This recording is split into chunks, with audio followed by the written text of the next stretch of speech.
सर्व मंगल मांगल्ये शिवे सर्वार्थ साधिके शरण्ये त्र्यंबके गौरी नारायणी नमोस्तुते। नमस्कार, मैं फ्यूचर गुरु नैनेश जोशी आपका स्वागत करता हूं आपके अपने चैनल फ्यूचर गुरु पे। फ्यूचर गुरु पे आपको जानने मिलते हैं आने वाले 30 त्योहार के बारे में संपूर्ण जानकारी। आज हम आपको बताने वाले हैं शारदीय नवरात्रि को किस प्रकार से मनाना चाहिए। ऐसे तो शास्त्र में 2 बार नवरात्रि आती है, जिसको हम चैत्र नवरात्रि भी कहते हैं, और ये वाली जो नवरात्रि है ये विशेषकर आपको शारदीय नवरात्रि के रूप में मनाना बहुत ही शुभ माना जाता है। माता रानी की पूजा कर आप अपने जीवन का कल्याण कर सकते हैं। अपने परिवार के ऊपर माता रानी की विशेष कृपा पाकर आप निश्चिंत ही परिवार का कल्याण कर सकते हैं। आपके जीवन में आने वाले अनिष्टों को दूर करने के लिए माता रानी की पूजा किस प्रकार से करनी चाहिए, माता रानी की पूजा से क्या लाभ होता है, माता रानी की पूजा का सही मुहूर्त क्या होगा, इस प्रकार की संपूर्ण जानकारी हम आपको जरूर बताएंगे। शारदीय नवरात्रि का वैसे तो महत्व बहुत ही माना जाता है, क्योंकि विशेषकर इस नवरात्रि को बहुत ही पवित्र मानते हैं। इस नवरात्रि में माता रानी की 9 दिन की पूजा होती है और 9 दिनों में 9 स्वरूपों की पूजा मानी जाती है। हर स्वरूप में माता जी के विशेष रूप से कल्याणकारी रूप का दर्शन होता है, और हर स्वरूप की पूजा करने से आपके जीवन के कष्ट भी दूर होते हैं। विशेषकर 9 दिन नव दुर्गा के रूप में माता जी की पूजा होती है। इस बार शारदीय नवरात्रि की जो शुरुआत होगी वो 15 अक्टूबर को मानी जाती है, और यह समापन 24 अक्टूबर को होगा। विशेषकर 24 अक्टूबर को दशहरा मनाया जाता है। उसके पहले 22 तारीख और 23 तारीख को अष्टमी एवं नवमी का हवन भी किया जाता है, जिससे माता रानी की पूजा कर आप जीवन के कष्टों को दूर कर पाएंगे। अब इस व्रत का किस प्रकार से पालन करना है, किस प्रकार से इस व्रत को करना है, इसकी संपूर्ण जानकारी हम आपको जरूर बताएंगे। विशेषकर घट स्थापना का जो दिन माना जाता है इस बार 15 अक्टूबर माना जाएगा। सुबह 11:27 से लेके दोपहर को 3 बजे तक इस बार आपका घट स्थापना का मुहूर्त माना जाएगा।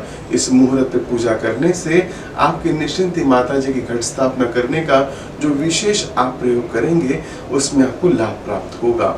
घट स्थापना की विधि किस प्रकार है, आइए जानते हैं। वैसे तो माता रानी की पूजा बहुत ही भक्ति भाव से करनी होती है। माता जी की पूजा करते समय कलश का यानी घट का महत्व तो बहुत ही माना जाता है।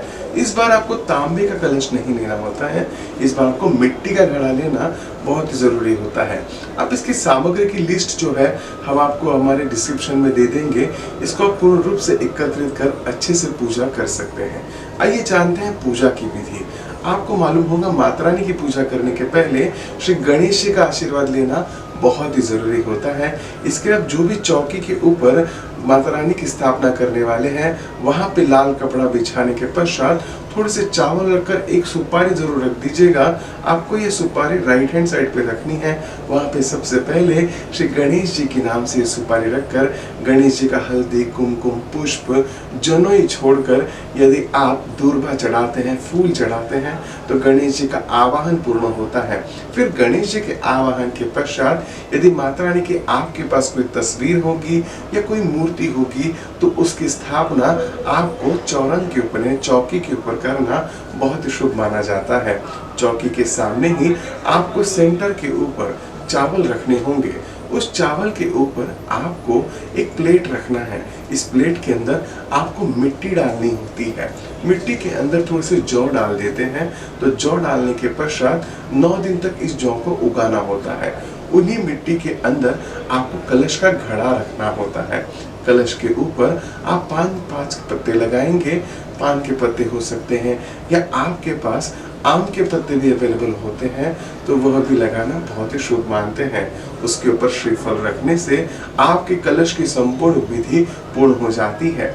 कलश के अंदर आपको कॉइन्स डालना बहुत ही शुभ मानते हैं। उसमें थोड़े से चावल भी आप डाल दीजिएगा, हल्दी, कुमकुम, पुष्प डालें, और यदि आपके पास गंगा जल अवेलेबल होगा तो गंगा जल भी डाल सकते हैं।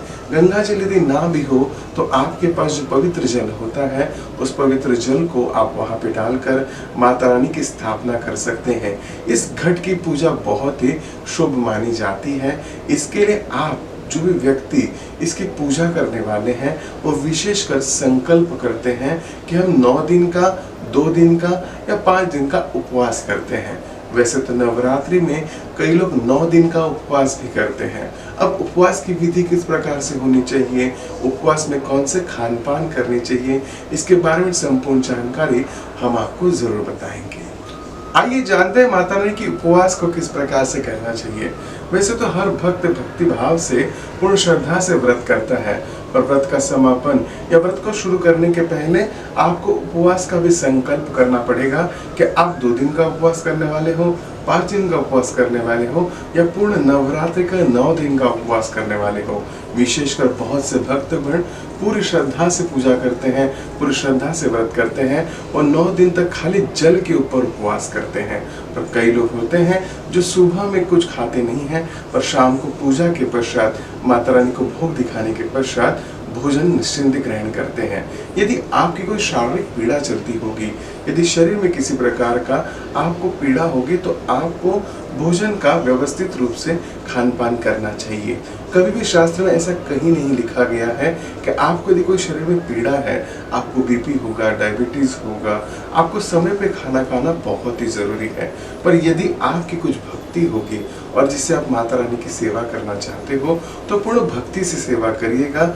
उपवास को आप संध्या के पश्चात छोड़कर भी कर सकते हो। सुबह में आप हो सके तो फल फ्रूट का आहार जरूर करिएगा। और विशेष बात, जो भी आप सेंधा नमक यूज करते हो तो माता रानी की पूजा में किसी प्रकार के उपवास में बाधा नहीं आती।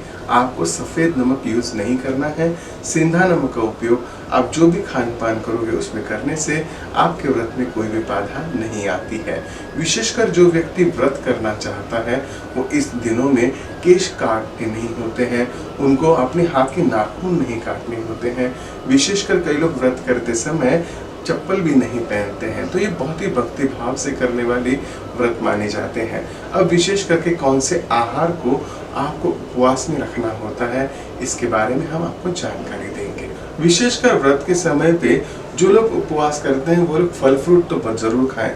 विशेषकर आप ड्राई फ्रूट्स भी खा सकते हो, खजूर खा सकते हो, दूध पी सकते हो, शहद आप खाने में डालकर खा सकते हो। आपको सिंघाड़े का आटे का जो भी कुछ बनाना होगा, तले हुए पकौड़े बना के भी खा सकते हो। साबूदाना भी बहुत ही शुभ माना जाता है। उपवास के दिन इन प्रकार के सेवन जरूर करें। विशेषकर यदि आपको प्रोटीन की कोई कमी लगती होगी तो आप पनीर वगैरह का भी सेवन कर सकते हो। फल और सब्जी आप जरूर खा सकते हैं। गाजर, काकड़ी, कोई भी फल यदि आपको बहुत ही अच्छा लगता है तो आप उपवास के समय पे जरूर खाते रहें। देखिए, आप उपवास भक्ति और श्रद्धा से कर रहे हैं। माता रानी कदापि नहीं चाहती कि आप भूखे रहें। आप खान पान का ध्यान रखें, अपनी तबीयत का ध्यान रखें, तभी इस संपूर्ण व्रत पूर्ण करने का आपको आनंद मिलेगा। माता रानी की पूजा का समापन कर निश्चिंत आप अपने परिवार का कल्याण कर सकते हैं। अपने जीवन में जो यश कीर्ति पाना चाहते हैं, माता रानी की सेवा से आपको जरूर मिलेगी। मैं कामना करता हूँ माता रानी की सब इच्छाएं पूर्ण करे। मैं फ्यूचर गुरु नैनेश जोशी आपसे विदा लेता हूँ। नमस्कार। आपको ये महत्वपूर्ण जानकारी कैसी लगी है, इसके बारे में जरूर कमेंट बॉक्स में लिखिएगा। और हमारा वीडियो आपको यदि अच्छा लगा होगा तो जरूर वीडियो को लाइक करें और ज़्यादा से लोगों को शेयर करें और कमेंट बॉक्स में लिखें जय माता दी।